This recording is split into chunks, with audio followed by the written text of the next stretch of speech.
माझं आव्हान आहे, तिसरा क्षीरसागर सुद्धा सोबत घ्या. कशाला नाटकं करता लढण्याचे? एकाच कुटुंबातले तुम्ही लोक एकच सोबत राहून भांडणं करून शेवटी पर्याय ठेवला नाही 2 क्षीरसागराशिवाय. तिसरा क्षीरसागर एका क्षीरसागराच्या मागे जातो. मजाक लावला तुम्ही. सगळे नाटकं ही सगळी एकत्रित ही. लोकांचं राजकारण 20 तारखेला संपाल. भागवत तावरेचं राजकारण 21 तारखेला सुरू होईल. आणि प्रस्थापिताला सांगतो, हा भागवत तावरे जसा निवडणुकीमध्ये तुमच्या छाताड्यावर उभा आहे ना, रस्त्यावर उभा राहील, आयुष्यभर उभा राहील. जे योगेश क्षीरसागर लूज कॉमेंट करतात ना, भागवत आमचा वगैरे, अरे योगेश क्षीरसागर साहेब, हा भागवत तावरे जितकं तू देणार आहे ना त्याच्यापेक्षा सोडून आलेला आहे. तो तुझ्याकडून विकण्यासाठी नाही, तुझे पैसे घेण्यासाठी नाही. योगेश क्षीरसागरला एक माणूस दाखव म्हणा, आणि संदीप क्षीरसागरला पण, की जो स्वतःच्या घरी जेवून तुझं काम करतो. धाब्यावर पार्ट्या देणारे, बोकडं कापून कार्यकर्ते फिरणारा नेता नाहीये मी. अरे मी डॉक्टर बाबासाहेब आंबेडकरांचं नाव द्यावं रेल्वे स्टेशनला उभा राहिलो रे मी. मला शिवाय दिल्या लोकांनी की बाबासाहेबांचं नाव देण्यासाठी तुम्ही कसं काय भाषण केलं. हे मला परवा नाही, मला मतं मिळतील नाही तर नाही मिळतील. डॉक्टर बाबासाहेब आंबेडकरांचं नाव बीडच्या रेल्वे स्टेशनला द्यावं. रस्त्यावर येऊन भांडलो मी संग्राम. मी बाप्पा कोण, मी बजरंग बाप्पा म्हणलो. मी बजरंग बली जो आहे तो हनुमंत आहे. मी त्या देवतेला मानतो असं म्हटलो. मी बजरंग बाप्पा बद्दल नाही बोललो. की या शहराचं वजवाटोळ जर कोणी केलं असेल तर क्षीरसागरांनी केलंय. रेकॉर्ड कार हिमतीने सांगतो, एक नाम केशव. मला काही देणं घेणं नाही. काय घडामोडी जातात, कुणाला कोणीकडे जायचं, कोण कोणाकडे प्रवेश करणार आहे. हे बघ, माझ्यासाठी जनता देव आहे. प्रश्न येत असेल तर उत्तर परत एकदा ऐका. मी लढणार आणि मी जिंकणार.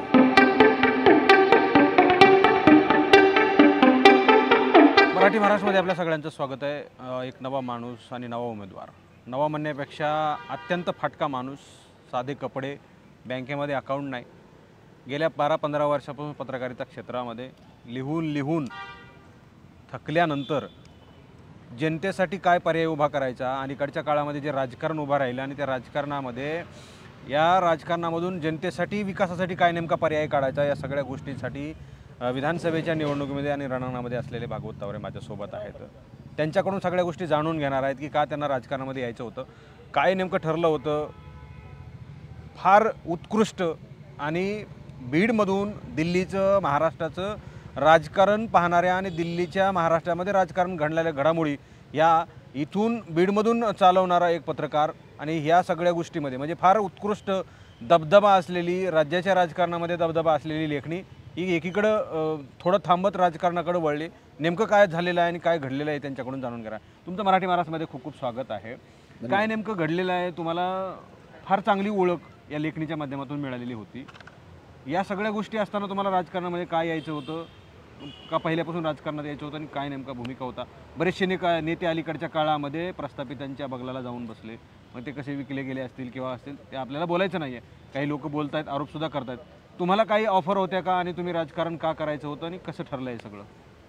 नाही, भारतीय आणि महाराष्ट्राच्या राजकारणामध्ये पत्रकारितेतून राजकारणात आलेली माणसं कमी नाही आहेत. अगदी मोठी नेते आहेत. अटल बिहारी वाजपेयी आहेत, बाळासाहेब ठाकरे आहेत, प्रमोद महाजन आहेत.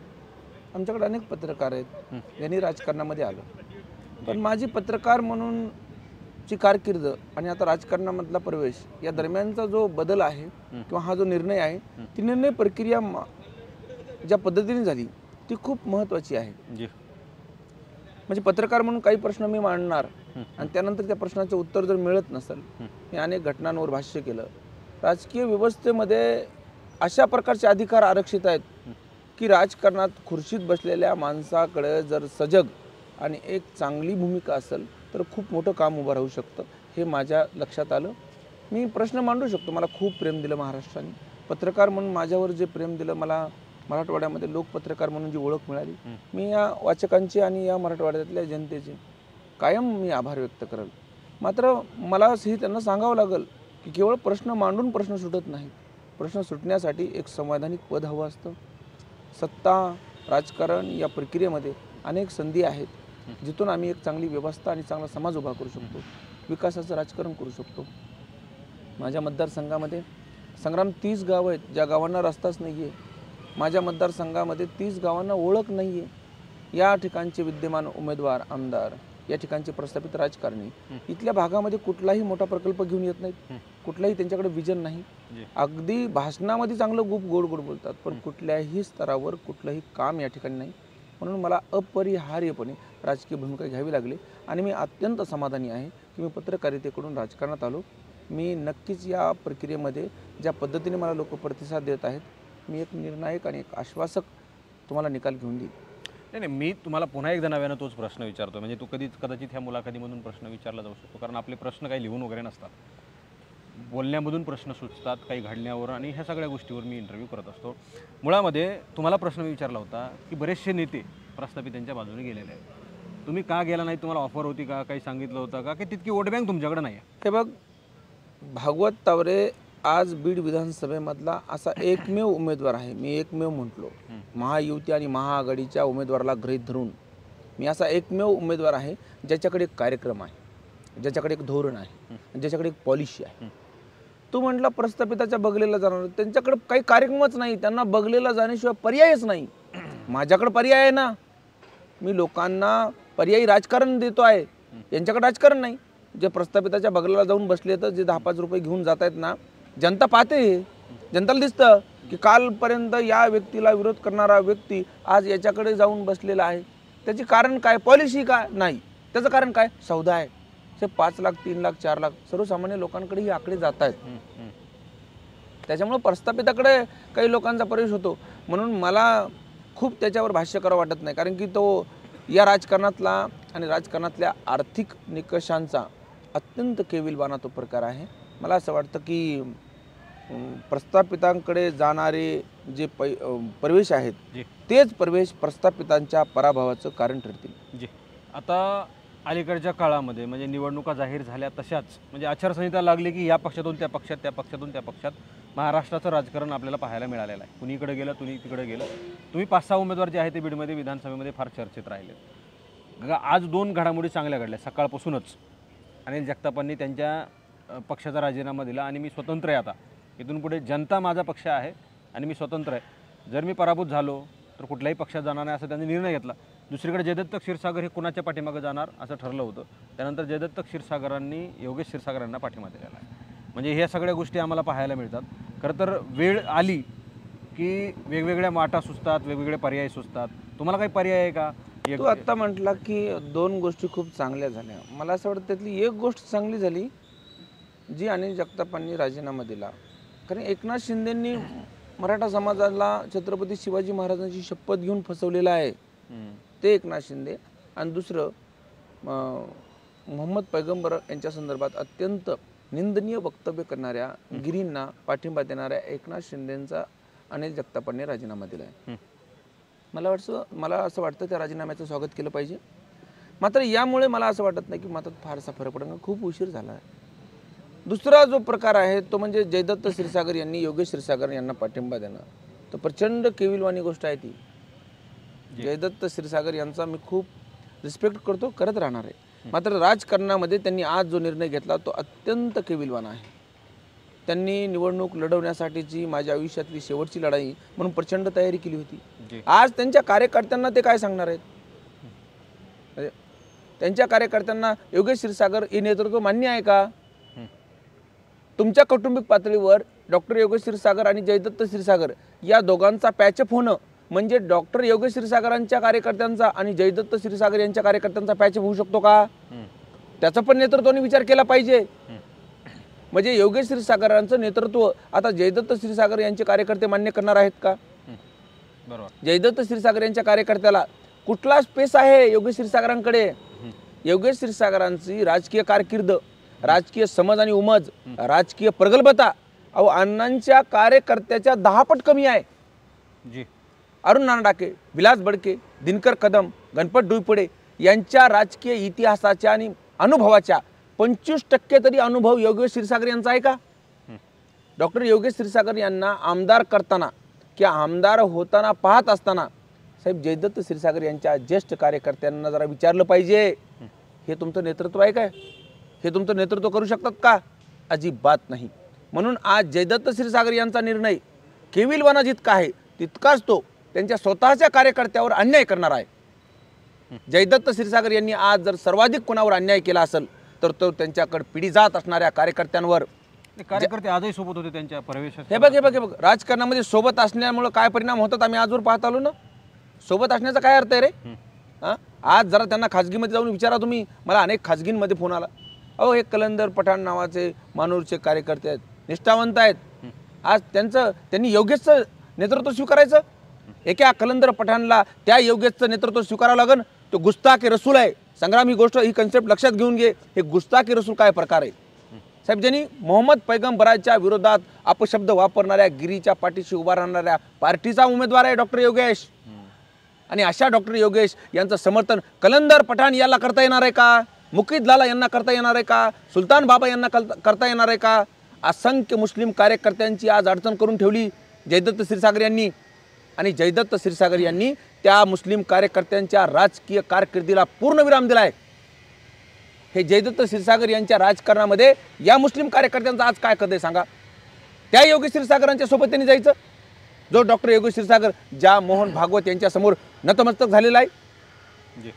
ज्या डॉक्टर योगेश क्षीरसागरांचं कुटुंब आज संघाचं कुटुंब म्हणून मानलं जातं, अशा डॉक्टर योगेश क्षीरसागरांचं नेतृत्व मुस्लिम बांधवांनी स्वीकारायचं. आज मुस्लिम बांधवांना सर्वाधिक अडचणी जर कुणी आणलं असेल तर जयदत्त क्षीरसागर यांनी आणलेलं आहे. मी खूप आदरपूर्वक जयदत्त क्षीरसागर यांची माफी मागून सांगतो की त्यांच्या राजकीय सायंकाळी त्यांनी मुस्लिमांच्या राजकारणाच्या स्वाभिमानाची पार लाथाडी केलेली आहे. पायदळी तुडवला त्यांनी मुस्लिमांचा स्वाभिमान. आज पिढ्यानपिढ्या जयदत्त क्षीरसागर यांच्यासोबत राहणाऱ्या मुस्लिम बांधवांना योगेश क्षीरसागर यांचं काम करत असताना, योगेश क्षीरसागर यांना मतं मागत असताना काय बोलायचं त्यांनी लोकांमध्ये जाऊन? काय सांगायचं? आम्ही गुस्ताकी रसूलसाठी मतं मागतो? तुम्हाला माहीत नाही, आज जयदत्त क्षीरसागर यांचा जो मूळ आहे तो अत्यंत केविलवान आहे. नाही, जयदत्त क्षीरसागर मुस्लिम समाजाचे सुद्धा त्या ठिकाणी प्रवेश करणारे कार्यकर्ते होते.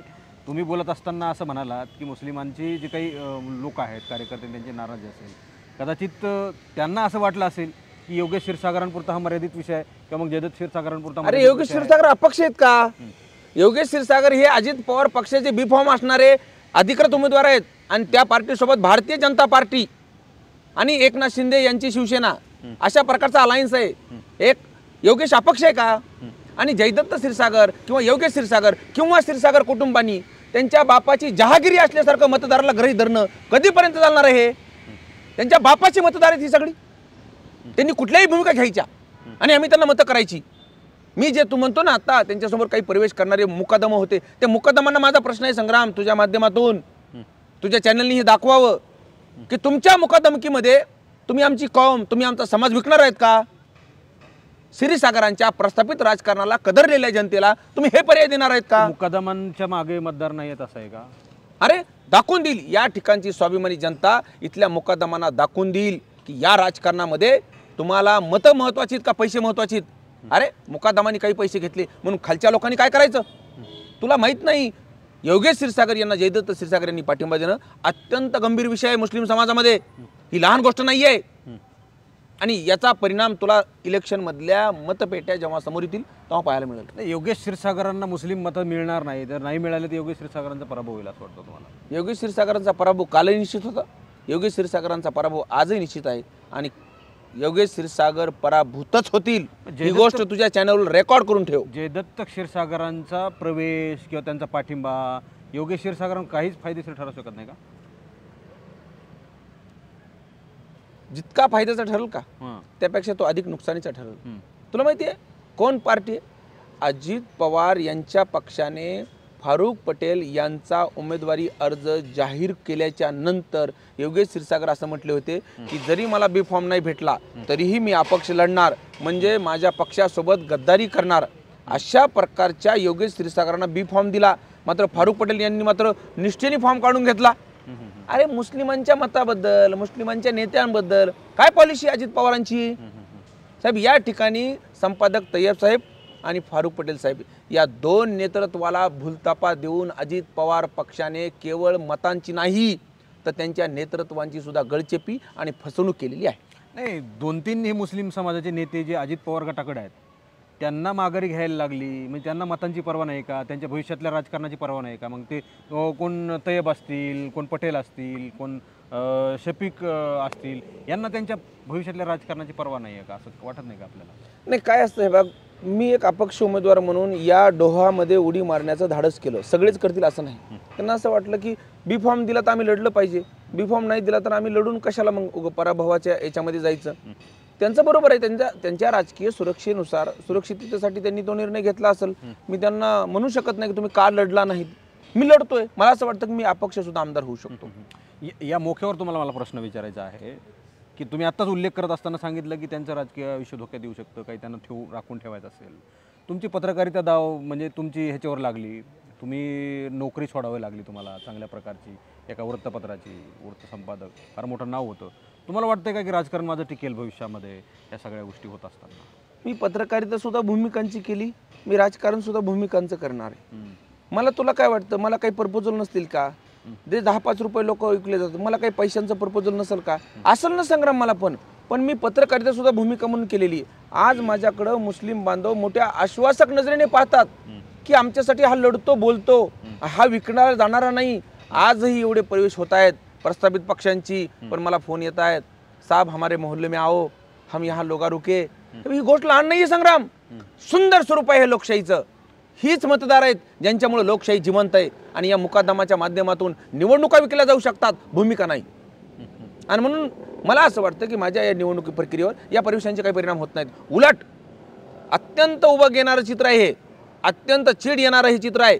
आणि या उभं येणाऱ्या चित्राच्या नंतर, या चीड येणाऱ्या चित्राच्या नंतर कुणी आश्वासक प्रस्ताव घेऊन जर कोणी उमेदवार असेल तर तो भागवत तावरे आहे. 4 मुस्लिमांचे लोक सोबत घेतल्यानं सगळा मुस्लिम समाज भागवत तावरेंना मतदान करणार नाही असे तुमचे विरोधक म्हणतात. नाही, माझ्या विरोधकांना म्हणू द्या ना. माझ्या विरोधकांना असं वाटतं की भागवत तावरे तर गैरच आहे, त्याला मुस्लिम कशाचे मतदान करतात. अहो, हा प्रश्न माझा आणि त्या मतदारांचा आहे ना, सिद्ध करू दे त्या मतदारांना. 4 मुस्लिम म्हणजे 4 मुस्लिम नाही आहेत आणि सगळ्यांनी यावं का कामधंदे सोडून? म्हणजे त्यांनी हातावर पोट असणाऱ्या मुस्लिमांनी काय माझ्यासोबत प्रचारामध्ये दिसलं पाहिजे का? म्हणजे तुम्ही म्हणाल की याच्यासोबत खूप मुस्लिम आहेत, जेव्हा मतपेट्या बाहेर येतील तेव्हा भागवत तावरेची मतं तुम्हाला सांगतील काय? नाही, भागवत तावरे म्हणजे तुम्ही नेहमी सांगितलेलं आहे की बँकेत अकाउंटच नाही, पैशाचा विषय येत नाही, मला तेवढी पगार येत नव्हती शिल्लक राहण्यापुरती. गाड्या, प्रचाराच्या गाड्या कोण करते तुमच्या ह्या सगळ्या? नरेंद्र मोदी यांच्या खात्यावर सुद्धा किती रुपये होते आम्हाला सगळ्यांना माहिती आहे.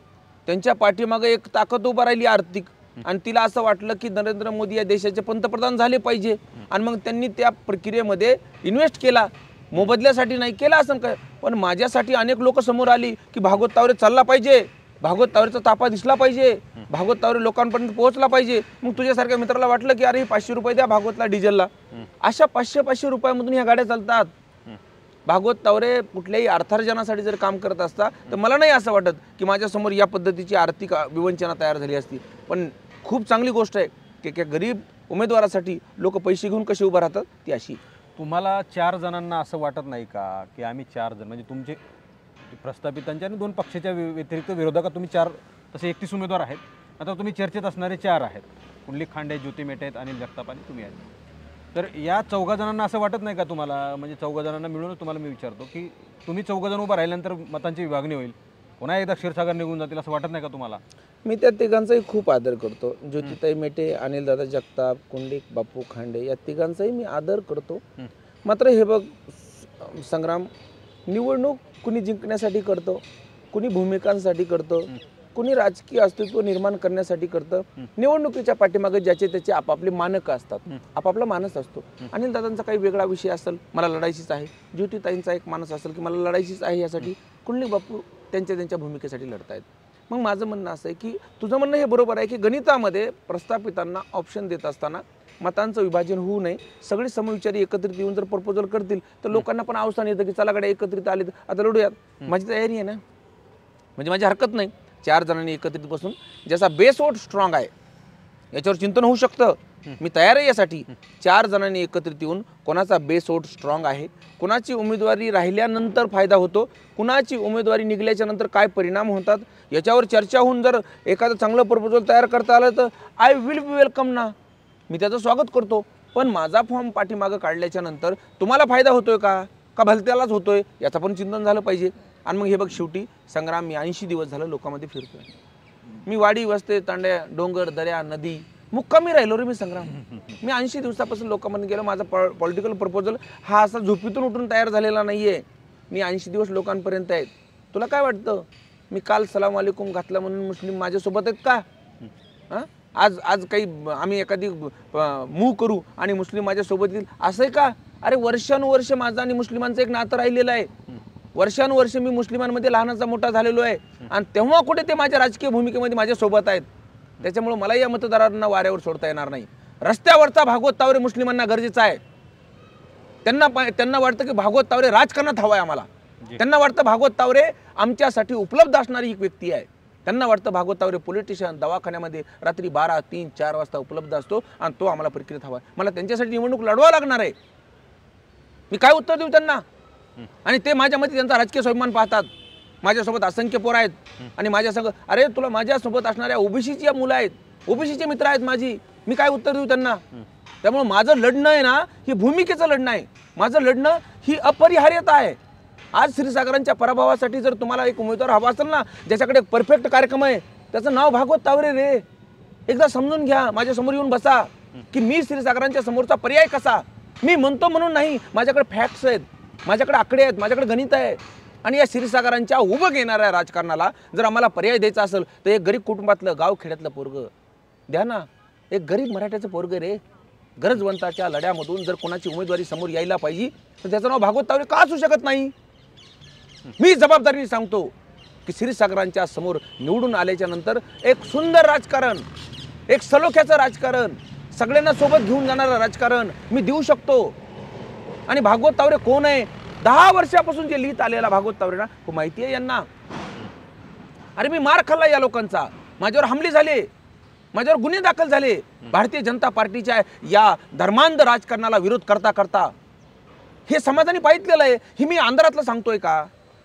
आणि माझ्याकडचं एक आज मला सांग, या भागवत तावरेकडे खिशात रुपये नाहीये. 40,000 मताचं पाकिट घेऊन फिरतो मी. कुठून आले हे 40,000 मतं?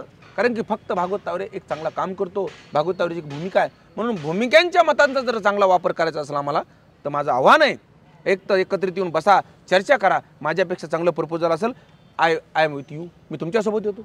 जर माझं प्रपोजल चांगलं असेल तर माझे हात जोडून विनंती सर्व ज्येष्ठांना की माझ्यासोबत या. अरे माझी आमदारकी तुमची आमदारकी आहे साहेब. मी आमदार म्हणजे तुम्ही आमदार आहे. हे मनगट बारीक आहे रे, याला कोणी धरू शकतं संग्राम. दुसऱ्याची मनगट नाही धरू शकत तुम्ही. आज आमच्यासारखी पोरं पुढे आली तर प्रस्थापित राजकारण बघ कसं आलं एकत्रित. हेच योगेश क्षीरसागर आणि जयदत्त क्षीरसागर एकमेकांच्या विरोधात लढणार होती. जेव्हा आमच्यासारखी पोरं पुढे आली घाबरून एकत्र आली. भागवत तावरेला घाबरून जयदत्त क्षीरसागर आणि योगेश क्षीरसागर आज एकत्रित आलेत. साहेब त्यांना संदीप क्षीरसागरांची अडचण नाहीये, घरातला उमेदवार आहे. पण आज बघ काय चित्र आणलं केविलवानं की बीड मतदारसंघाच्या समोर क्षीरसागर सोडून दुसरा पर्याय नाहीये. क्षीरसागर सोडून दुसरा पर्यायच येऊ द्यायचा नाही त्यांना. अरे काय राजकारण हे? अरे लढू द्या तरी. केविलवाणी परिस्थिती आहे. डॉक्टर योगेश आमदार होऊ शकतात, संदीप क्षीरसागर मंत्री, आणि आमच्यासारखी पोरं पुस्तकं वाचणारी, लोकांची कामं करणारी, अरे हिंदू मुस्लिमांमध्ये प्रेम वाढवणारी पोरं प्रक्रियेच्या बाहेर फेकता. आम्ही प्रक्रियेतच येऊ नये म्हणून राजकारण करता. आणि त्या सर्व मुकदमांना विनंती, तुमच्या 5 लाखासाठी समाजाचं नुकसान करू नका. साहेब खासदार बजरंग सोनवणे, जयंत पाटील आणि थेट शरद पवारांपर्यंत तुम्हाला उमेदवारी मिळवण्यासाठीची फार रसिकेत सुरू होती. अनेक लोकांनी लॉबिंग केलं, अनेक लोकांनी विनंत्या केल्या, अनेक लोकांनी सांगितलं की शरद पवार यांना विनंती करत होते की संदीप क्षीरसागरांपेक्षा चांगला पर्याय भागवत तावरे आहेत. पुन्हा एकदा संदीप क्षीरसागरांना उमेदवारी मिळालीच आहे. तर दुसरीकडं भागवत तावरे यांच्या येण्यामुळे किंवा मग त्यांनी निवडणूक लढण्यामुळे संदीप क्षीरसागरांचा पराभव होणार आहे अशी चर्चा आहे, अशी लोकांची सुद्धा धारणा आहे, भावना आहे. म्हणजे तसं वाटतंय का? आणि तुम्हाला का बरं डावललं असेल, मग काय नेमकी कारण होतं? तुम्ही याला असं नेहमी असं का म्हणता की भागवत तावरेचा योगेश क्षीरसागरांना फायदा होईल का, भागवत तावरेंचा संदीप क्षीरसागरला फायदा होणार? अरे दोन्ही क्षीरसागर हरवणार आहे मी. भागवत तावरे आमदार का नाही होऊ शकत? कशाचा फायदा होतो? जे योगेश क्षीरसागर लूज कॉमेंट करतात ना, भागवत आमचा वगैरे. अरे योगेश क्षीरसागर साहेब, हा भागवत तावरे जितकं तू देणार आहे ना त्याच्यापेक्षा सोडून आलेला आहे. अंगाच्या कपड्यावर आलेला भागवत तावरे बीडमध्ये येऊन एक सक्षम उमेदवार होऊ शकतो.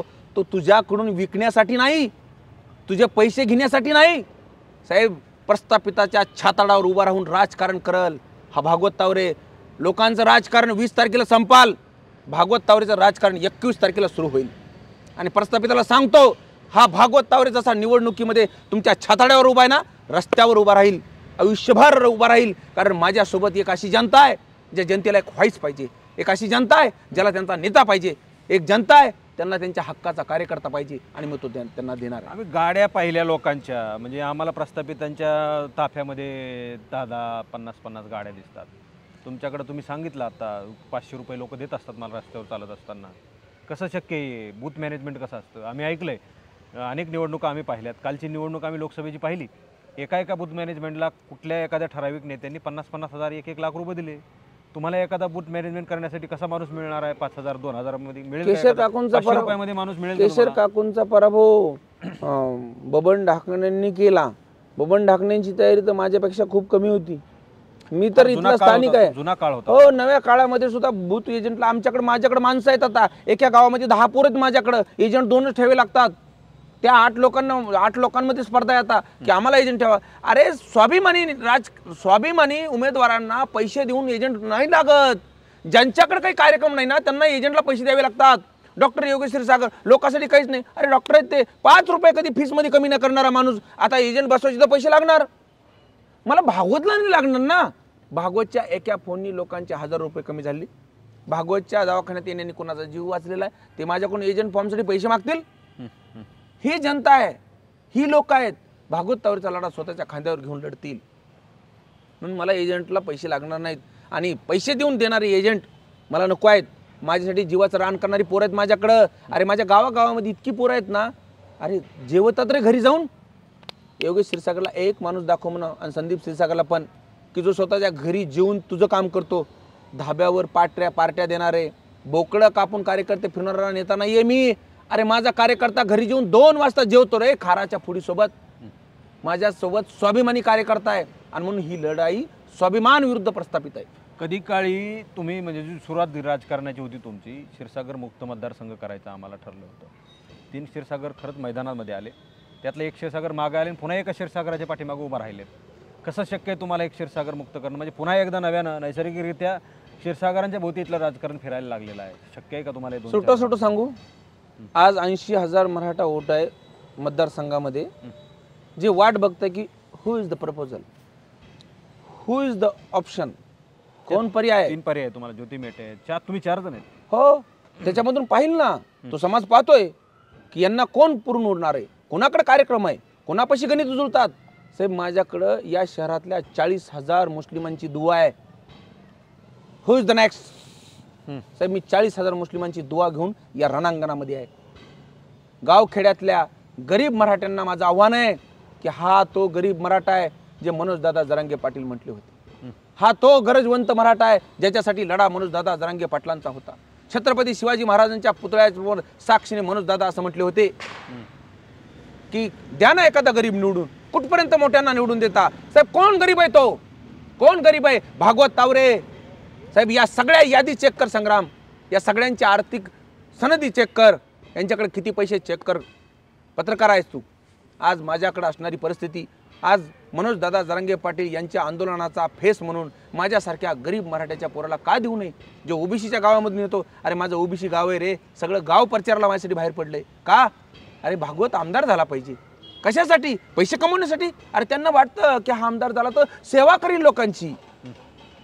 आज 40,000 मुस्लिम बांधवांची दुआ का माझ्यासोबत आहे? त्यांना असं वाटतं की अरे हा पोरगा जर आमदार झाला तर आमच्यावर काही आक्रमणं होतात, आमच्या नबीबद्दल अपशब्द वापरले जातात, आमच्या कुराणाच्या अनुषंगाने गैरसमज पसरवले जातात. हा तो पोरगा आहे, रोजे धरतो, कुराणचा तर्जुमा लोकांना सांगतो आणि इस्लाम, इमान, इल्म, दीन, तालीमबद्दल गैरसमज दूर करतो. म्हणून ही लढाई सोपी नाही आहे. नाही, मुस्लिमांबद्दल जर सांगायचं झालं तर शहरामधला मुस्लिमांचा जो समाज आहे, मला वाटतं मी बऱ्यापैकी त्या समाजामध्ये गेलेलो आहे, परिसरामध्ये, शहरामध्ये. आम्हाला दुर्दैवानं आणि या ठिकाणी नाईलाजानं म्हणावं लागतं की याच शहराचा एक भाग असा आहे ज्या ठिकाणी आमचा पाय भरत नाही. आम्हाला कधी मच्छर चावत नाही, आम्हाला कधी अंधार जाणवत नाही, आम्हाला कधी पाण्याची चणचण जाणवत नाही. याच शहरामधला मुस्लिम समाजाचा एक भाग आहे.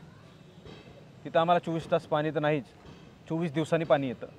लाईटची व्यवस्था नाही, रस्त्यांची व्यवस्था नाही, नाल्या नाही, स्वच्छता नाही.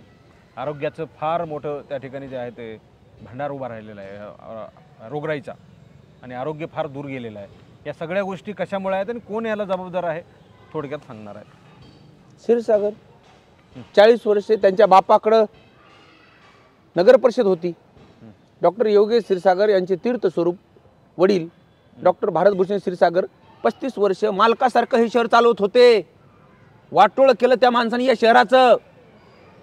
तू जे म्हणतो ना एका कडीला नंदनवन आहे, दुसऱ्या कडीला वाटोळ आहे, तिकडे मुसलमान राहतात ना.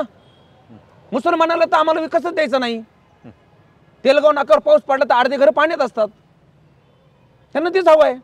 आणि त्या मुसलमानाच्या मुकादमांना सांगा जरा की हे मुसलमानाचे घरं पाण्यात जेव्हा जातात तेव्हा तुमच्या मालकाने केलेत हे तुमच्या 2 लाखामध्ये कौमचा सौदा करू नका. हे तुझं सांग तुझ्या माध्यमातून या चॅनलच्या. हे कळलं पाहिजे लोकांना की या शहराचं वजवाटोळ जर कोणी केलं असेल तर ते क्षीरसागरांनी केलंय. रेकॉर्ड कार हिमतीने सांगतो. आणि या ठिकाणची जनता आणि या ठिकाणची नियती क्षीरसागरांना माफ करणार नाही. अरे योगेश क्षीरसागर आणि जयदत्त क्षीरसागर एकत्रित आलेत का? माझं आव्हान आहे, तिसरा क्षीरसागर सुद्धा सोबत घ्या. कशाला नाटकं करता लढण्याचे? एकाच कुटुंबातले तुम्ही लोक एकच सोबत राहून भांडणं करून शेवटी पर्याय ठेवला नाही 2 क्षीरसागराशिवाय. तिसरा क्षीरसागर एका क्षीरसागराच्या मागे जातो. मजाक लावला तुम्ही. सगळे नाटकं आहेत ही, सगळी एकत्रित आहेत ही. जर आम्हाला यांना पराभूत करायचं असेल, अरे गरीब पोरग उचला ना. कशाला विचारतात त्याच्याकडे पैसे आहेत का नाहीत? मताला पैसे लागतात का? अरे गावागावातून बुताबुतातून भागवत तावरेचे बटणं दाबा आणि क्षीरसागरला मातीत गाडा. भागवत तावरे असेल किंवा मग इतर कोणी असेल, क्षीरसागरावरून बोलल्यावर ते मोठे होतात. म्हणजे कोणाला तरी मोठं व्हायचं असेल राजकारणात तर क्षीरसागर बोला. भागवत तावरे आता राजकारणात आला, तू आताच काय म्हटला? तुझ्या मुलाखतीमधला प्रश्न आहे भागवत तावरेचं नाव महाराष्ट्रात आहे, भागवत तावरेचं नाव बीड जिल्ह्यात आहे, मराठवाड्यात आहे. भागवत तावरेचं नाव काय क्षीरसागरामुळे मोठं आहे का? भागवत तावरेच्या नावाला ओळख देण्याची क्षीरसागराची गरज नाही. क्षीरसागराच्या समोर प्रतिस्पर्धी उमेदवार आहे म्हणून माझा प्रश्न आहे. मी त्यांच्या समोर उमेदवार आहे म्हणून त्यांना भांडतो. मी क्षीरसागराच्या नावं घेऊन आणि त्यांना शिवाय देऊन मोठं होण्याची मला गरज नाही. क्षीरसागरांनी या माझ्या जनतेचं प्रचंड आतोहात हानी केली आहे. अरे विद्यमान आमदार संदीप क्षीरसागर प्रचाराला तरी गेलेत का गावात? मतदारसंघामध्ये किती गाव आहेत एका धमात सांग म्हणाव आमदार साहेबांना. अरे मान्याचा वाडा नावाचं गाव आहे, रस्ता नाही, मुक्काम केला पठ्ठ्याने तिथं. क्षीरसागरचं नाव घेऊन मला काय करायचं मोठं नाव व्हायची? मान्याच्या वाड्याच्या गावात जा. भागवत तावरे त्यांचा उमेदवार आहे आज. आमच्या गावात येऊन झोपला म्हणले भागवत तावरे, 100% आम्ही त्याला मतदान करू. अरे हिवरा पाटीला जा, ओबीसी समाज बांधवांचं गाव आहे ते. 7 किलोमीटरचा रस्ता जयदत्त क्षीरसागर आणि क्षीरसागरांच्या राजकारणी केला नाही. मी म्हणलं देतो साहेब, ते गाव माझ्यासोबत उभं राहणार आहे. मतपेट्या फुटल्यावर तुम्हाला कळेल भागवत तावरे गावागावामध्ये काय आहे. तर पुढच्या 8 दिवसामध्ये काय घडामोडी असणार आहेत? म्हणजे आम्हाला आचारसंहिता लागल्यापासून बऱ्याचशा घडामोडी बीडमध्येच पाहायला मिळाल्या. तसे तर राज्यामध्ये आहेत. आता बीडमध्ये म्हणजे 2 दिवसानंतर आणखी काही घडणार आहे का? पुढच्या 8 दिवसात काही घडणार आहे का? तुम्हाला काही अनुभव येणार आहेत का? काय सांगाल? एक नाम केशव, मला काही देणं घेणं नाही. काय घडामोडी जात्यात, कुणाला कोणीकडे जायचं, कोण कुणाकडे प्रवेश करणार आहे. हे बघ, माझ्यासाठी जनता देव आहे. माझ्यासाठी मी मुस्लिम बांधवांमध्ये अल्लाह पाहतो, गरीब मराठ्यांमध्ये मी शिवाजी महाराजांचं छत्र पाहतो, ओबीसी बांधवांमध्ये मी फुले शाहू आंबेडकर पाहतो, माझ्या दलित बांधवांसाठी मी मी डॉक्टर बाबासाहेब आंबेडकरांचं नाव द्यावं रेल्वे स्टेशनला उभा राहिलो रे मी. मला शिवाय दिला लोकांनी की बाबासाहेबांचं नाव देण्यासाठी तुम्ही तिथं कसं काय भाषण केलं? मला परवा नाही, मला मतं मिळतील नाही तर नाही मिळतील. डॉक्टर बाबासाहेब आंबेडकरांचं नाव बीडच्या रेल्वे स्टेशनला द्यावं. रस्त्यावर येऊन भांडलो मी. संग्राम, मी मतांचं राजकारण नाही करत, मी भूमिकेचं राजकारण करतो. अरे ज्या बापाने आम्हाला लोकशाही दिली, ज्या बापाने आम्हाला हा हक्क दिला, त्या बापाचं नाव रेल्वे स्टेशनला द्यायला लाज वाटली रे यांना. क्षीरसागरांनी भूमिका घ्यावी उघड येऊन. मी राजकारणातून माघार घेऊ शकत नाही. हे यांना डॉक्टर बाबासाहेब आंबेडकर नको आहेत, त्यांना ओबीसीचे मतं हवेत, फुले शाहू आंबेडकर नको आहेत. हे संघाच्या भूमिकेतले पुढारी आहेत. अख्ख क्षीरसागर घराणं हे संघाच्या नीतीमध्ये चालतं. आणि म्हणून या लोकांना राजकीय धडा शिकवण्याची हीच गरज आहे, हीच ती वेळ आहे. आणि या वेळेला मायबाप मतदार जनतेने चुकू नये एवढं मी आव्हान करतो. लढणं हा अंतिम आहे का तुमचं? लढणं अंतिम आहे, माघार नाही? मला हा प्रश्न पहिल्यापासून विचारला जातो. जो सगळ्यात चांगला लढतो त्याला लढणार आहे का हा प्रश्न विचारला जातो. साहेब, मी हिमतीने लढतो, गावखेड्यामध्ये जातो, माझी पुरं उपाशी झोपतात, प्रचार करतात, मला प्रश्न विचारला जातो. अरे जी लोक तंबाखूतल्या भंबूकसारखी उमेदवार म्हणून पुढे आली त्यांना हा कोणी प्रश्न विचारणार नाही. प्रश्न येत असेल तर उत्तर परत एकदा ऐका. मी लढणार आणि मी जिंकणार. मी जिंकण्यासाठी लढणार आहे. आणि माझ्यासोबत अनेक आशीर्वाद आहेत, अनेक छुपे आशीर्वाद आहेत. मी बजरंग बाप्पाला खूप मानतो. बाप्पा माझ्या पाठीशी आहेत आणि मी बाप्पाचा आशीर्वाद माझ्यासोबत असल्यामुळे ही जी लंका आहे ना क्षीरसागरांची लंका बाप्पाच्या आशीर्वादाने हा भागवत तावरे जाळणार. क्षीरसागरांचं ते एक उमेदवार बाप्पांचेच आहेत पक्षाचे. मी बजरंग बाप्पा म्हणलो. बजरंग बली जो आहे तो हनुमंत आहे. मी त्या देवतेला मानतो असं म्हटलो. मी बजरंग बाप्पाबद्दल नाही बोललो. बजरंग बाप्पा त्यांच्या भूमिकेमध्ये आहे. त्यांचा आता हे बघ, बजरंग बाप्पाचा तर विषय निघाला म्हणून सांगतो. हे बघ, माझं आणि त्यांचं प्रेम राहिलेलं आहे. मी त्यांच्यासाठी त्यांच्या प्रक्रियेमध्ये मी त्यांचा सोबती आहे. मी त्यांचा लहान भाऊ आहे आणि त्यांचं प्रेम माझ्यावर कायम आहे. त्यांची जरी राजकीय भूमिका वेगळी असली तरी त्यांचं प्रेम आणि आशीर्वाद मला नाही असं तेही म्हणू शकत नाही तर मी म्हणू शकत नाही. धन्यवाद. हे होते भागवत तावरे आणि सडेतोड, स्पष्ट, पारदर्शक आणि राजकारणाच्या पलीकडचं भाषण, समाजकारण, लेखणी, विकास, जनतेची सेवा, जनतेशी जोडलेली नाळ, त्यांच्या समस्या, या सगळ्या गोष्टी एका दमामध्ये सांगणारा माणूस.